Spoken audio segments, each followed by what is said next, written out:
নমস্কার, আমি doctor Sudipta Bhattacharya, consultant neurosurgeon, Narayana hospital, Barasat.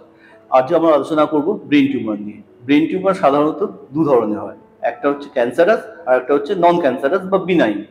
Cancerous বা নন ক্যান্সারাস ব্রেন টিউমারের ক্ষেত্রে সিমটমস ইনিশিয়ালি একই রকম থাকে, বহুদিন ধরে একটা হেডেক থাকে, অথবা পেশেন্ট বলে যে হঠাৎ করে অজ্ঞান হয়ে গিয়ে আমরা খিঁচুনি হয়েছিল, অথবা একটা দিককে ধীরে ধীরে প্যারালিসিস হয়ে যাচ্ছে। সেই ক্ষেত্রে আমাদের ইনিশিয়ালি কোনো ডাক্তারবাবুর কাছে গেলে আমরা একটা সিটি স্ক্যান করে দেখি।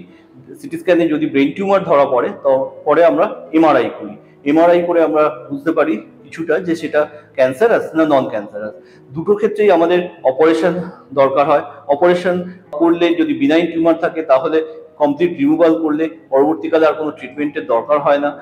আর যদি ক্যান্সারাস টিউমার হয় তাহলে অপারেশনের পরেও রেডিওথেরাপি, কেমোথেরাপি এগুলো লাগে। আগেকার সময় টিউমার সার্জারি অনেক কমপ্লিকেটেড ছিল, সেক্ষেত্রে ভালো ইনস্ট্রুমেন্টস ছিল না। এখন আমাদের কাছে কম্পিউটার গাইডেন্স অর্থাৎ neuro navigation, high end microscope, পূজা এই যন্ত্রগুলো থাকায় এখন ব্রেন টিউমার সার্জারি কিন্তু আগের থেকে অনেক সেফ। যদি ইনিশিয়ালি ছোট অবস্থায় ব্রেন টিউমার ধরা পড়ে তাহলে কিন্তু আমরা তাদের কমপ্লিট ট্রিটমেন্ট করে পেশেন্টকে পুনরায় আগের মতো সুস্থ করে দিতে পারি, কিন্তু সেটা ডিপেন্ড করে কত তাড়াতাড়ি ডায়াগনোসিস হচ্ছে। তো যারা বহুদিন ধরে হেডেক নিয়ে ভুগছেন তাদের অ্যাটলিস্ট একটা সিটি স্ক্যান করে দেখা উচিত যে কোনো ব্রেন টিউমার আছে কিনা, কারণ ইনিশিয়াল ট্রিটমেন্ট করলে যা ফল পাওয়া যায়, পরবর্তীকালে যদি টিউমার অনেক বড় হয়ে যায় তাহলে সার্জারিটাও রিস্ক বেশি হয়ে যায়।